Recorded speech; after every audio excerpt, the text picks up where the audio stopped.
ಪಂಚಮಸಾಲಿ ಗುರುಪೀಠದಲ್ಲಿ ಮತ್ತೆ ಲೆಕ್ಕಕೊಡಿ ಹೋರಾಟ ಮುನ್ನೆಲೆಗೆ ಬಂದಿದೆ.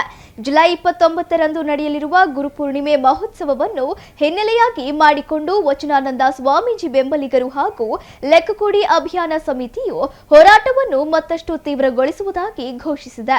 ಸುದ್ದಿಗೋಷ್ಠಿಯಲ್ಲಿ ಮಾತನಾಡಿದ ಮಾಜಿ ಶಾಸಕ ಎಚ್.ಎಸ್. ಶಿವಶಂಕರ್, ಪರಮೇಶ್ವರ್ ಗೌಡ್ರು ಸೇರಿದಂತೆ ಹಲವು ಮುಖಂಡರು ಮಠದ ಟ್ರಸ್ಟ್ ಹಾಗೂ ಟ್ರಸ್ಟಿಗಳ ವಿರುದ್ಧ ತೀವ್ರ ಆರೋಪಗಳನ್ನು ಮಾಡಿದರು. ಮಠದ ಹಣಕಾಸಿನ ವ್ಯವಹಾರಗಳ ಸಂಪೂರ್ಣ ಲೆಕ್ಕವನ್ನು ಸಮಾಜದ ಮುಂದೆ ಬಹಿರಂಗಪಡಿಸುವವರೆಗೂ ಹೋರಾಟ ನಿಲ್ಲುವುದಿಲ್ಲ ಎಂದು ಸ್ಪಷ್ಟಪಡಿಸಿದರು. ಹೋರಾಟ ನಡೆಸುತ್ತಿರುವ ತಮ್ಮ ವಿರುದ್ಧ ಇಲ್ಲಸಲ್ಲದ ಆರೋಪಗಳನ್ನು ಮಾಡಿ ನಿಷೇಧಾಜ್ಞೆ ಜಾರಿಗೊಳಿಸುವ ಪ್ರಯತ್ನ ನಡೆದಿದೆ ಎಂದು ಆರೋಪಿಸಿದ ಅವರು, ವಿವಿಧ ಸ್ವಾಮೀಜಿಗಳು ಸಮರಸದಿಂದ ಸಮಸ್ಯೆ ಬಗೆಹರಿಸಿಕೊಳ್ಳುವಂತೆ ಸಲಹೆ ನೀಡಿದರು. ಟ್ರಸ್ಟಿಗಳು ಅದಕ್ಕೆ ಸ್ಪಂದಿಸುತ್ತಿಲ್ಲ ಎಂದು ಹೇಳಿದರು. ಟ್ರಸ್ಟ್ ಯಾರೊಬ್ಬರ ಖಾಸಗಿ ಆಸ್ತಿಯಲ್ಲ, ಸಮಾಜದ ಹಣಕ್ಕೆ ಸಮಾಜದ ಮುಂದೆ ಉತ್ತರ ನೀಡಬೇಕೆಂದು ಆಗ್ರಹಿಸಿದರು. ಇದೇ ವೇಳೆ ವಚನಾನಂದ ಸ್ವಾಮೀಜಿಗಳ ವಿರುದ್ಧ ಫೋಕ್ಸೋ ಪ್ರಕರಣ ದಾಖಲಿಸಿ ಮಠದಿಂದ ಹೊರಹಾಕಲು ಸಂಚು ರೂಪಿಸಲಾಗಿದೆ ಎಂದು ಆರೋಪಿಸಿದರು. ಸ್ವಾಮೀಜಿಗಳ ವಿರುದ್ಧ ಪ್ರಕರಣ ದಾಖಲಿಸಲು ಕೆಲವರಿಗೆ ಆಮಿಷ ಒಡ್ಡಲಾಗಿದೆ ಹಾಗೂ ಅವರನ್ನು ಜೈಲಿಗೆ ಕಳುಹಿಸುವ ಪ್ರಯತ್ನ ನಡೆದಿದೆ ಎಂದು ಹೇಳಿದರು. ಸ್ವಾಮೀಜಿಗಳ ಮೇಲೆ ಹಲ್ಲೆ ನಡೆಸಲು ರಾತ್ರಿ ವೇಳೆ ಮಠಕ್ಕೆ ಕೆಲವರನ್ನು ಕಳುಹಿಸಲಾಗಿದೆ ಎಂದು ಆರೋಪಿಸಿದ ಅವರು, ವಚನಾನಂದ ಸ್ವಾಮೀಜಿಗಳಿಗೆ ಕೂಡಲೇ ಪೊಲೀಸ್ ಭದ್ರತೆ ಒದಗಿಸಬೇಕೆಂದು ಸರ್ಕಾರವನ್ನು ಒತ್ತಾಯಿಸಿದರು.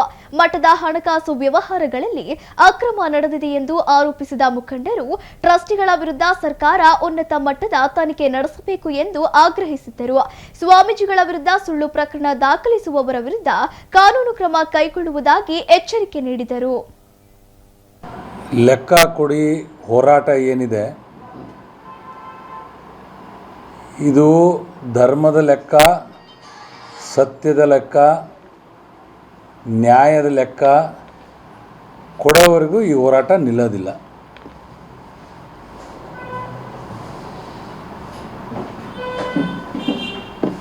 ನೀವು ಟ್ರಸ್ಟ್ನವರು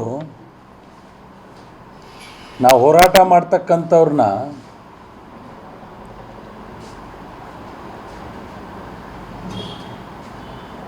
ಕುಡುಕರನ್ನ ಕರ್ಕೊಂಡು ಬಂದು ಗಲಾಟೆ ಮಾಡಿ ಆಸ್ತಿಪಾಸ್ತಿಗಳನ್ನು, ಮಠದ ಆಸ್ತಿಪಾಸ್ತಿಗಳನ್ನು ನಷ್ಟ ಮಾಡ್ತೀರಿ ಅಂತ ಹೇಳಿ ಆಪಾದನೆ ಮಾಡಿ ಜಿಲ್ಲಾಧಿಕಾರಿಗಳಿಗೆ ಮತ್ತು SP ಅವರಿಗೆ ಪತ್ರ ಕೊಟ್ಟು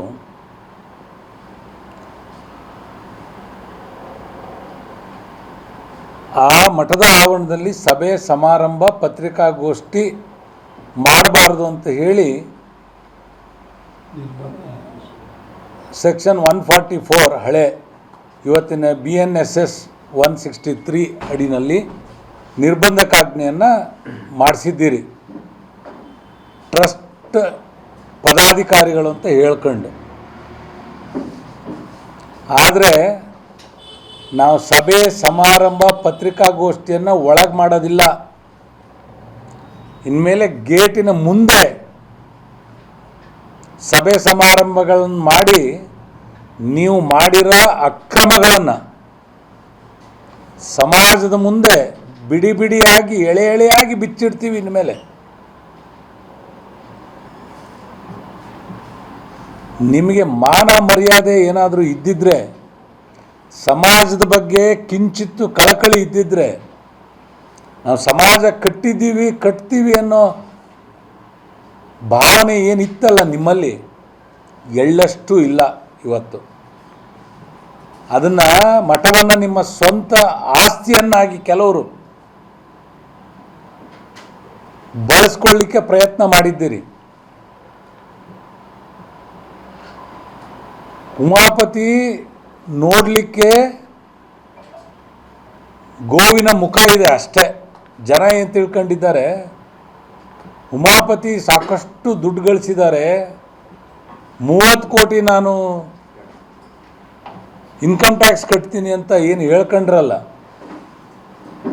ನೀವು ವ್ಯಾಪಾರ ಮಾಡಿದ್ದೀರಿ, ಕಟ್ಟಿದ್ದೀರಿ, ಆದರೆ ಸಮಾಜದ ದುಡ್ಡನ್ನು ಯಾಕಪ್ಪ ದುರ್ಬಳಕೆ ಮಾಡ್ಕೊಂಡಿದ್ದೀರಿ? ಪ್ರಾಮಾಣಿಕವಾಗಿ ಸಮಾಜದ ಮುಂದೆ ಇಡೋಕ್ಕೆ ಯಾಕೆ ನಿಮಗೆ ಅಂಜಿಕೆ? ಇವತ್ತು 18 ವರ್ಷದಲ್ಲಿ ಕೇವಲ 27 ಕೋಟಿ 65 ಲಕ್ಷ ಮಾತ್ರನಾ? ಅದು ಸರ್ಕಾರದ ಅರ್ಧ ಪಾಲಿದೆ ಅದರಲ್ಲಿ. ಸಮಾಜದವರು ಕೇವಲ 12 ಕೋಟಿ ಅಷ್ಟೇನ ಸಮಾಜದವರು ದೇಣಿಗೆ ದಾನ ಮಾಡಿರ್ತಕ್ಕಂಥದ್ದು? ಯಾಕ್ರಿ ಸುಳ್ಳು ಹೇಳಿ ಬದುಕ್ತೀರಾ? ಈ ಭೂಮಿ ಮೇಲೆ ಯಾರೂ ಕಾಯಮ್ಮಲ್ಲ. ನೀವು ಈ ಹೋರಾಟ ಸಮಿತಿಯನ್ನು ದಿಕ್ಕು ತಪ್ಪಿಸ್ಬೇಕು ಅಂತೇಳಿ ಯಾರ್ಯಾರು ಹೋರಾಟ ಸಮಿತಿಯಲ್ಲಿದ್ದಾರೆ ಅವರ ಕುಟುಂಬದವ್ರನ್ನ ತಂದು ಮುಂದೆ ನಿಲ್ಲಿಸ್ತೀರಿ. ಅವ್ರ ಮುಖೇನ ಗಲಾಟೆ ಮಾಡಿಸ್ಲಿಕ್ಕೆ ಪ್ರಯತ್ನ ಮಾಡ್ತೀರಿ. ಇದನ್ನು ಇಲ್ಲಿಗೆ ಅಂತ್ಯ ಮಾಡಿಸ್ಬೇಕು ಅಂತ ನೀವೆಲ್ಲ ಶತಾಯಗತ ಏನು ಪ್ರಯತ್ನ ಮಾಡಿದ್ದೀರಿ, ಅದು ಖಂಡಿತವಾಗಿ ನಿಮ್ಮ ಏನು ಪ್ರಯತ್ನ ಇದೆ ಅದು ವಿಫಲ ಆಗುತ್ತೆ. ಈಗಾಗಲೇ ಹುಬ್ಬಳ್ಳಿ ಸಭೆ ಆಗಿರ್ಬೋದು, ಬೆಂಗಳೂರು ಸಭೆ ಆಗಿರ್ಬೋದು, ಆ ಸಭೆಗಳಲ್ಲಿ ನಿಮ್ಮ ವರ್ತನೆ ಏನಿದೆ, ನಿಮ್ಮ ನಡವಳಿಕೆ ಏನಿದೆ, ಗಲಾಟೆ ಗದ್ದಲಗಳನ್ನ ಎಬ್ಬಿಸಿ ಸಭೆಯನ್ನು ಅಂತ್ಯ ಮಾಡಿದ್ದೀರಿ ಅಷ್ಟೇ. ನಮಗೂ ಗೊತ್ತಿದೆ ಗಲಾಟೆ ಗದ್ದಲ ಮಾಡೋದು. ನೀನು ವ್ಯಾಪಾರಸ್ಥ, ನಾವು ರಾಜಕಾರಣಿಗಳು, ಹೋರಾಟ ಮಾಡ್ತಕ್ಕಂಥ ಕಲಿಗಳು ನಾವೆಲ್ಲ, ಹೋರಾಟದಲ್ಲಿ ಇರ್ತಕ್ಕಂಥವ್ರು. ನಿಮ್ಮನ್ನು ಅಷ್ಟು ಸುಲಭವಾಗಿ ಬಿಡೋದಿಲ್ಲ. ಏನೋ ಸಮಾಜದ ಹಿರಿಯರುಗಳು, ದೊಡ್ಡವರು, ಅನೇಕ ಸ್ವಾಮೀಜಿಗಳು ಇದನ್ನು ಸಮರಸದಿಂದ ಬಗೆಹರಿಸ್ಕೊಳ್ರಿ ಅಂತ ನಮಗೂ ಸಂದೇಶ ಕೊಟ್ಟು ನಿಮಗೂ ಕೊಟ್ಟರು. ಆದರೆ ನೀವೇನು ಬಗ್ಗ ಮಟ್ಟದಲ್ಲಿ ಇಲ್ಲ. ನೀವು ಏನು ಮಾಡ್ತಾರೆ ಅಂತ ನೀವು ತಿಳಿದಿರ್ಬೋದು. ಗೌಡ್ರು ಹೇಳಿದ್ರಲ್ಲ, ಇನ್ಮೇಲೆ ನಿಮ್ಮ ಅಂಗಡಿ ಮುಗ್ಗಟ್ಟುಗಳಿಗೆ ಪ್ರತಿಭಟನೆ ಮಾಡ್ತೀವಿ, ಅಲ್ಲೇ ಬರ್ತೀವಿ. ನಿಮಗೆ ಸ್ವಲ್ಪನಾದರೂ ಸತ್ಯದಿಂದ, ನ್ಯಾಯದಿಂದ, ಧರ್ಮದಿಂದ ಸಮಾಜ ದುಡ್ಡನ್ನು ಸದ್ಬಳಕೆ ಮಾಡಿ ನಾವು ಸಮಾಜ ಕಟ್ಟಿದ್ದೀವಿ ಅನ್ನೋ ಭಾವನೆ ಇದ್ದಿದ್ರೆ, ಏನು ಅಯೋಧ್ಯೆ ಶ್ರೀರಾಮ ಮಂದಿರದಲ್ಲಿ ಅಕ್ರಮ ಆಗಿದೆ ಅಂತ ತಕ್ಷಣ ಗೊತ್ತಾದ ಮೇಲೆ ಅವರೇನು ಚಂಪತ್ ರಾಯ್, ಅನಿಲ್ ಮಿಶ್ರಾ ರಾಜೀನಾಮೆ ಕೊಟ್ಟಿದ್ದಾರೆ. ಬದ್ರಿನಾಥ್ನಲ್ಲಿ ಅಕ್ರಮ ನಡೆದಿದೆ ಅಂದ ತಕ್ಷಣ ಅಲ್ಲಿ ಸಿಕ್ಕಿಬಿದ್ದಿದ್ದಾರೆ. ಇಲ್ಲಿ ಅಕ್ರಮ ನಡೆದಿದೆ ಅಂತ ಮೇಲ್ನೋಟಕ್ಕೆ ಎಲ್ಲರಿಗೂ ಗೊತ್ತಿದೆ. ನಿಮ್ಮ ರಾಜೀನಾಮೆ ಕೊಟ್ಟು ನಾವು ಪ್ರಾಮಾಣಿಕವಾಗಿ ಸ್ಪಷ್ಟವಾಗಿದ್ದೀವಿ ಅನ್ನೋ ಸಂದೇಶನ ಸಮಾಜಕ್ಕೆ ಕೊಡಿ ನೋಡೋಣ. ಏನು ಟ್ರಸ್ಟ್ ನಿಮ್ಮ ಅಪ್ಪನ ಆಸ್ತಿನ? ಏನು ನಿಮ್ಮ ಕುಟುಂಬದ ಆಸ್ತಿನ? ಸಮಾಜದ ಟ್ರಸ್ಟ್ನಲ್ಲಿ ಇರ್ತಕ್ಕಂಥವ್ರು ಯಾರ್ಯಾರು? ನಿಮ್ಮ ಹಿಂದೆ ಇರ್ತಕ್ಕಂಥ ಬಾಲ ಬಡಕರು ಇರ್ತಕ್ಕಂಥದ್ದು. ಯಾರಾದರೂ ಏನಾದರೂ ಸಮಾಜಕ್ಕೆ ಅದರಲ್ಲಿ ದೇಣಿಗೆ ಕೊಟ್ಟಿರೋರು ಇದ್ದಾರ? ಹಾವೇರಿನಲ್ಲಿ ಶಿರೂರು ಕಳ್ಳ ನೋಟ್ ವ್ಯವಹಾರ ಮಾಡ್ತಕ್ಕಂಥವ್ನು ಶಿರೂರು. ನಮ್ಮ ಸಮಾಜದಲ್ಲಿ ಇರದೇ ಇರ್ತಕ್ಕಂಥವ್ನು ಅವನು ಯಾರಪ್ಪ? ಹಾವೇರಿನಲ್ಲಿ ಮಹೇಶ ಬಿಸಿಲಳ್ಳಿ ಅಂತ. ಅವ್ರು ಯಾರು ನಮ್ಮ ಸಮಾಜದವರಲ್ಲ ಅಂತ ಹಾವೇರಿನಲ್ಲಿ ಹೇಳ್ತಾರೆ. ಇವರೆಲ್ಲ ಕಳ್ಳರನ್ನೆಲ್ಲ ಸೇರಿಸ್ಕೊಂಡು ಟ್ರಸ್ಟ್ ಮಾಡ್ಕೊಂಡು ನಿನ್ನ ಸೋದರಳಿಯ, ನಿನ್ನ ಸೋದರ ಮಾವ, ನಿಮ್ಮ ಮನೆಯವರ ಅಣ್ಣ ತಮ್ಮ, ಇದ ನಿಮ್ಮ ಸಮಾಜದ ಶಕ್ತಿ. ನಿಮಗೆ ಸಮಾಜದ ಶಕ್ತಿ ಇದ್ದರೆ ಬರ್ರಿ ಮಠದ ಮುಂದೆ. ಅವತ್ತೇನೋ ಪೊಲೀಸರ ರಕ್ಷಣೆಯಲ್ಲಿ ಬಂದು ನೀವು ಜನ ಇಲ್ಲದ ಮಂಟಪದಲ್ಲಿ ಖಾಲಿ ಕುರ್ಚಿಗೆ ಲೆಕ್ಕ ಕೊಟ್ರಲ್ಲ, ಅವತ್ತೇ ಗೊತ್ತಾಗಿದೆ ನಿಮ್ಮ ಶಕ್ತಿ ಏನು ಅಂತ ಸಮಾಜಕ್ಕೆ. ಲೆಕ್ಕ ಕೊಡೋ ಚಳವಳಿ ಸಮಿತಿಗೆ ಅಧ್ಯಕ್ಷನನ್ನಾಗಿ ನಾನು ಮತ್ತು ಶಂಕರಗೌಡರು, ಇನ್ನೊಬ್ಬರು ಶಿವ ಗುಡ್ನಾಪುರ ಅಂತ ಹೇಳಿ 3 ಜನನ್ನು ನೇಮಿಸಿದ್ರು. ನಾವು ಸಮಾಜ ನೇಮಿಸಿದ ಅಧ್ಯಕ್ಷರು, ಆ ಸಮಿತಿ ಸದಸ್ಯರು. ಇದುವರೆಗೆ ಸಾಕಷ್ಟು ಬಾರಿ ಅವರಿಗೆಲ್ಲ ರೀತಿಯ ಲೆಕ್ಕ ಕೇಳುವಂಥ ಕಾರ್ಯಕ್ರಮವನ್ನು ಹಮ್ಮಿಕೊಂಡು ಎಲ್ಲ ಕೇಳಿದಾಗ್ಯೂ ಕೂಡ ಅವರಷ್ಟಿಗೆ ಅವರೇ ಬಂದು ಅಲ್ಲಿ ಯಾವ ಸಮಾಜದವರಿಗೂ ಕರೆ ಕೊಡಲಿಲ್ಲ, ಯಾವ ಕಮಿಟಿ ಅಂತ ಸಮಾಜ ನೇಮಿಸಿದಂಥ ಯಾವ ಸಮಿತಿಗೂ ಕರೆ ಕೊಡಲಿಲ್ಲ. ಅವರೇ ಬಂದು ಸುಮ್ಮನೆ 2 ಗಂಟೆ ಕಾಲ ನೀರು ಕುಡಿದು ಭಾಷಣ ಮಾಡಿ ಹೋದರು. ಆ ಲೆಕ್ಕ ಸತ್ಯಕ್ಕೆ ದೂರವಾದದ್ದು. ಅವ್ರು ಕೊಟ್ಟಿರ್ತಕ್ಕಂಥ ಲೆಕ್ಕ ಸತ್ಯಕ್ಕೆ ದೂರವಾದ್ದು. ಅದಲ್ಲದೆ ಇನ್ನೂ 5-6 ಕೋಟಿ ರೂಪಾಯಿ ಬೇರೆ ಭಕ್ತರು ಕೊಟ್ಟಿರೋಂಥ ಹಣ, ನಾವಿಷ್ಟಿಷ್ಟು ದುಡ್ಡು ಕೊಟ್ಟಿದ್ದೇವೆ, ನಮಗೆ ಯಾವುದೇ ರಸೀದಿಗಳು ಬಂದಿಲ್ಲ, ನಮ್ಮದು ಅವರು ಉಮಾಪತಿಯವರು ಹೇಳಿದ ಲೆಕ್ಕದಲ್ಲೇ ನಮ್ಮದು ಯಾವುದೋ ಹಣ ಜಮಾ ಆಗಿರೋದು ಬಂದಿಲ್ಲ ಅಂತ ಹೇಳಿ ಒಂದು 6 ಕೋಟಿ ರೂಪಾಯಿ ಹತ್ತತ್ರ ಈಗ ಹಣ ಲೆಕ್ಕ ಕೊಡಬೇಕಾಗಿದ್ದು ಇನ್ನೂ ಬಾಕಿ ಹಂಗೆ ಉಳಿದತ್ತು. ಇವೆಲ್ಲ ವಿದ್ಯಮಾನಗಳ ನಡುವೆ ನಮ್ಮ ಎಲ್ಲ ವಿದ್ಯಮಾನಗಳನ್ನು ಗಮನಿಸಿದಂಥ ರಾಜ್ಯದ ಪ್ರಮುಖ ನಾಯಕರು ಸಂಧಾನ ಮಾಡಿ ಈ ಪರಿಸ್ಥಿತಿಗೆ ಶಾಶ್ವತ ಒಂದು ನಾಂದಿಯನ್ನು ಆಡಬೇಕು ಅಂದು ಸಾಕಷ್ಟು ಪ್ರಯತ್ನ ಮಾಡಿ ನಮ್ಮ ಡಾಕ್ಟ್ರ್ ಹೇಳಿದಂಗೆ ಅದು ಯಾರೂ ಮುಂದುವರಿಬೇಡ್ರಿ ಅಂತ ಹೇಳಿದರು. ನಾವು ಹಾಗಾಗಿ ಚಳವಳಿಯ ಹೋರಾಟವನ್ನು ಸ್ವಲ್ಪ ಸ್ಥಗಿತಗೊಳಿಸಿದ್ದೇವೆ ಹೊರತು ಇನ್ನು ಅದಕ್ಕೆ ಬೇರೆ ಯಾವ ಕಾರಣವೂ ಇಲ್ಲ. ಒಂದನೇದು. ಇನ್ನು ಎರಡನೇದು, ಅವ್ರ ಉದ್ದೇಶ ಗುರುಗಳ ಮೇಲೆ ಪೋಸ್ಕೋ ಕೇಸನ್ನು ದಾಖಲಿಸಿ ಆ ಪೋಸ್ಕೋ ಕೇಸಿನ ಅಡಿಯಲ್ಲಿ ಅವ್ರನ್ನ ಏನು ಪ್ರತಿಷ್ಠಿತ ನಮ್ಮ ರಾಜ್ಯದ ಮಠಗಳಲ್ಲೊಂದಾದ ಮುರುಘಾ ಶರಣರದು ಏನು ಅವ್ರನ್ನ ಜೈಲಿಗೆ ಕಳಿಸಿ ಅಲ್ಲಿ ಆಡಳಿತ ವ್ಯವಸ್ಥೆ ಅದರ ಸಂಪೂರ್ಣ ವ್ಯವಸ್ಥೆಯನ್ನು ದಿಕ್ಕು ತಪ್ಪಿಸುವಂಥ ಕೆಲಸ ಮಾಡಿದ್ರಲ್ಲ, ಅದೇ ಮಾದರಿಯಲ್ಲಿ ಇಲ್ಲಿ ಮಾಡಬೇಕು ಅಂತ ಆ ಟ್ರಸ್ಟ್ನವರು ಹೊರಟಿದ್ದರು. ಅದಕ್ಕೆ ಕಾನೂನಿನಡಿಯಲ್ಲಿ ಅವಕಾಶ ಅವರಿಗೆ ಸಿಗಲಿಲ್ಲ.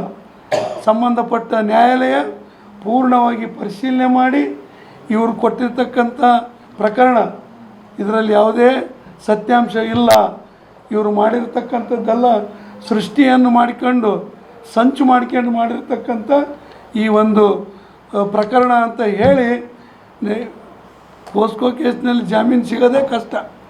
ಅಂಥದ್ರಲ್ಲಿ ವಿಶೇಷ ನ್ಯಾಯಾಲಯ ಜಾಮೀನು ಮಂಜೂರು ಮಾಡೈತಿ ಅಂದರೆ ಸತ್ಯನೇ ಅಲ್ಲಿರೋದ್ರಿಂದ ಜಾಮೀನನ್ನು ಮಂಜೂರು ಮಾಡೈತಿ ಅಂತ ನಾನು ಭಾವಿಸ್ಕೊಂಡು ನಾನು ಆವತ್ತು ಪತ್ರಿಕೆ ಮುಖಾಂತರ ಉಮಾಪತಿಯವರಿಗೆ ಮತ್ತೊಮ್ಮೆ ಮನವಿಯನ್ನು ಮಾಡಿಕೊಂಡಿದ್ದೆ. ಈಗಲಾದರೂ ಕಾಲ ಮಿಂಚಿಲ್ಲ. ನಿಮ್ಮ ಸಂಚುಗಳು, ನಿಮ್ಮ ಷಡ್ಯಂತ್ರಗಳು, ನಿಮ್ಮ ಕುತಂತ್ರಗಳು ಯಾವುವು ನಡೆಯಲ್ಲ. ಸಮಾಜದ ದಿಕ್ಕು ತಪ್ಪಿಸುವಂಥ ಕೆಲಸವನ್ನು ನೀವು ಮಾಡಬೇಡ್ರಿ. ಸಮಾಜಕ್ಕೆ ಒಳಿತು ಮಾಡುವಂಥ ಆಲೋಚನೆಯನ್ನು ನೀವು ಮೈಗೂಡಿಸ್ಕೊಳ್ರಿ ಅಂತ ಹೇಳಿ ಅವತ್ತು ಕರೆ ಕೊಟ್ಟಿದ್ದೆ. ತಾರೀಕು ಬುಧವಾರ ದಿವಸ ಗುರುಪೂರ್ಣಿಮೆ ಇದೆ.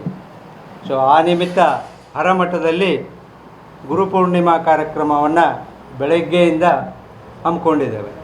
ಸೊ ಗುರುಪೂರ್ಣಿಮಾ ಕಾರ್ಯಕ್ರಮದ ಜೊತೆಗೆ ವಿಶೇಷವಾಗಿ ಈ ಸಾರಿ ನಮ್ಮ ಹರಮಠದ ಪೀಠಾಧ್ಯಕ್ಷರು ಜಗದ್ಗುರುಗಳು ಆಗಿರ್ತಕ್ಕಂಥ ಶ್ರೀ ಶ್ರೀ ವಚನಾನಂದ ಸ್ವಾಮಿಗಳವರು ಸನ್ಯಾಸವನ್ನು ಸ್ವೀಕರಿಸಿ 25 ವರ್ಷಗಳ ಬೆಳ್ಳಿ ಹಬ್ಬ ಕೂಡ ಅವತ್ತೇ ಆಗಿದೆ. ಸೊ ಆ ನಿಮಿತ್ತ ಮಠದಲ್ಲಿ ಬೆಳಗಿನ ಜಾವ 4:15 ಮಹಾ ಜಪ ಯೋಗ ಪ್ರಾರಂಭ ಆಗುತ್ತೆ. ಹಾಗೆಯೇ 6 ಗಂಟೆಗೆ ಇಷ್ಟಲಿಂಗಾರ್ಚನೆ ಕೂಡ ಹಮ್ಮಿಕೊಂಡಿದ್ದೇವೆ. 10 ಗಂಟೆಗೆ ಗುರುಕರಣ ತ್ರಿವಿಧಿ ಪಠಣ ಅಂತ ಹೇಳ್ತಕ್ಕಂಥದ್ದು. ಇದರದ್ದು ಅಷ್ಟು 12:30 ಅಷ್ಟೊತ್ತಿಗೆ ಮಹಾ ಮಂಗಳಾರತಿ ಕೂಡ ಆಗಿ 1 ಗಂಟೆ ಅಷ್ಟೊತ್ತಿಗೆ ಗುರುಗಳ ದರ್ಶನ ಆಶೀರ್ವಾದ ಕಾರ್ಯಕ್ರಮವನ್ನು ಹಮ್ಮಿಕೊಂಡಿದ್ದೇವೆ. ಆ ನಂತರ 1:30ಯಿಂದ ಮಹಾಪ್ರಸಾದವನ್ನು ಕೂಡ ಹಮ್ಮಿಕೊಂಡಿದ್ದೇವೆ. ಈ ಎಲ್ಲ ಕಾರ್ಯಕ್ರಮಕ್ಕೆ ಇಡೀ ರಾಜ್ಯದ ಎಲ್ಲ ಕಡೆಯಿಂದ ವೀರಶೈವ ಪಂಚಮಸಾಲಿ ಬಂಧುಗಳು ಹಾಗೂ ನಮ್ಮ ಅಭಿಮಾನಿಗಳು ಎಲ್ಲರೂ ಕೂಡ ಆಗಮಿಸಬೇಕು ಅಂತಕ್ಕಂಥ ವಿನಂತಿಯನ್ನು ಮಾಧ್ಯಮದವರ ಮೂಲಕ ಮಾಡಿಕೊಳ್ತಾ ಇದ್ದೇವೆ. ಜೊತೆಗೆ ಇನ್ನೊಂದು ವಿಷಯವನ್ನು ಈ ಸಭೆಯಲ್ಲಿ ಪ್ರಸ್ತಾಪ ಮಾಡಬೇಕು ಅಂತ ಇದೆ. ನಮ್ಮ ಇಲ್ಲಿ ದಾವಣಗೆರೆಯಲ್ಲಿ ಒಂದು ಪ್ರತಿಭಾ ಪುರಸ್ಕಾರವನ್ನು ಹರಮಠದ ಟ್ರಸ್ಟಿನ ಅಡಿ ಮತ್ತು ಪಂಚಮಸಾಲಿ ಪೀಠದ ಅಡಿ ಹಮ್ಮಿಕೊಂಡಿದ್ದೇವೆ ಅಂಥೇಳಿ BC ಉಮಾಪತಿಯವರು ಪ್ರಸ್ತಾವನೆಯನ್ನು ಮತ್ತು ಪ್ಯಾಂಪ್ಲೆಟ್ಸನ್ನು ಮಾಡಿ ಇಟ್ಟಿದ್ದಾರೆ. ಆದರೆ ಅದು ಸಾಧುವಲ್ಲ ಅಂತಕ್ಕಂಥ ವಿಚಾರ ಇಲ್ಲಿ ಮಂಡಿಸಲಿಕ್ಕೆ ಬಯಸ್ತೇವೆ. ಯಾಕಪ್ಪ ಅಂತಂದರೆ ನಿಮಗೆಲ್ಲ ತಿಳಿದಂಗೆ ಹರಮಠದಲ್ಲಿ ಒಂದು ದೊಡ್ಡ ಹಣದ ದುರುಪಯೋಗ, ಆಡಳಿತದ ದುರುಪಯೋಗ, ಮುಖ್ಯವಾಗಿ ಸರ್ಕಾರದಿಂದ ಬಂದಿರತಕ್ಕಂಥ 12.5 ಕೋಟಿ ರೂಪಾಯಿಗಳನ್ನು ಒಂದೇ ಬಾರಿಗೆ, ಅದು ಆವಾಗಲೇ ಒಂದು ಸಾರಿ ಹೇಳಿದ್ವಿ, ಇನ್ನೊಂದು ಸಾರಿ ಇಲ್ಲಿ ಪ್ರಸ್ತುತ ಆಗಿರೋದ್ರಿಂದ ಔಚಿತ್ಯ ಇರೋದರಿಂದ ಅದರ ವಿವರವನ್ನು ಕೂಡ ಸಂಕ್ಷಿಪ್ತವಾಗಿ ಕೊಡ್ತೇನೆ. ಸರ್ಕಾರದಿಂದ ನಮಗೆ 2020ನೇ ಇಸ್ವಿ 8ನೇ ತಿಂಗಳಲ್ಲಿ 10.5 ಕೋಟಿ ರೂಪಾಯಿಗಳನ್ನು ರಿಲೀಸ್ ಮಾಡಿದ್ದು. ಅದನ್ನು ಹಣವನ್ನು 19ನೇ ತಾರೀಕು 1ನೇ ತಿಂಗಳು 2021ರಂದು ಸರ್ಕಾರ ರಿಲೀಸ್ ಮಾಡಿ ಇಲ್ಲಿ DC ಅವರಿಗೆ ಕಳಿಸ್ಕೊಡ್ತಾರೆ 10.5 ಕೋಟಿ ರೂಪಾಯಿಗಳನ್ನು. ಅವತ್ತೇ ನಮ್ಮ ಮಠದ ಟ್ರಸ್ಟಿಗಳು ಇದನ್ನು ರಿಲೀಸ್ ಮಾಡಿರಿ ಅಂಥೇಳಿ ಅರ್ಜಿಯನ್ನು ಹಿಂದುಳಿದ ವರ್ಗದ ಜಿಲ್ಲಾಧಿಕಾರಿಗಳಿಗೆ ಸಬ್ಮಿಟ್ ಮಾಡ್ತಾರೆ. ಜಿಲ್ಲಾಧಿಕಾರಿಗಳು ಅವತ್ತೇ ಆ ಪ್ರಸ್ತಾವನೆಯನ್ನು ಮಾನ್ಯ ಜಿಲ್ಲಾಧಿಕಾರಿಗಳಿಗೆ ಕಳಿಸ್ತಾರೆ. ಅವತ್ತೇ 25% ಈ ಹಣ ರಿಲೀಸ್ ಆಗಬೇಕಾದ್ರೆ ಒಂದು ಕಂಡೀಷನ್ ಇರುತ್ತೆ. ಮೊದಲನೇ ಹಂತದ ಕಾಮಗಾರಿಗೆ 25% ರಿಲೀಸ್ ಆಗಬೇಕು. ಎರಡನೇ ಹಂತದ ಕಾಮಗಾರಿ ಮುಗಿದ ನಂತರ 50% ಹಣವನ್ನು ಕೊಡಬೇಕು. ಮೂರನೇ ಹಂತದ ಮುಕ್ತಾಯ ಆದಮೇಲೆ ಇನ್ನು 25% ಕೊಡಬೇಕು ಅಂತ ಹೇಳಿರ್ತದೆ.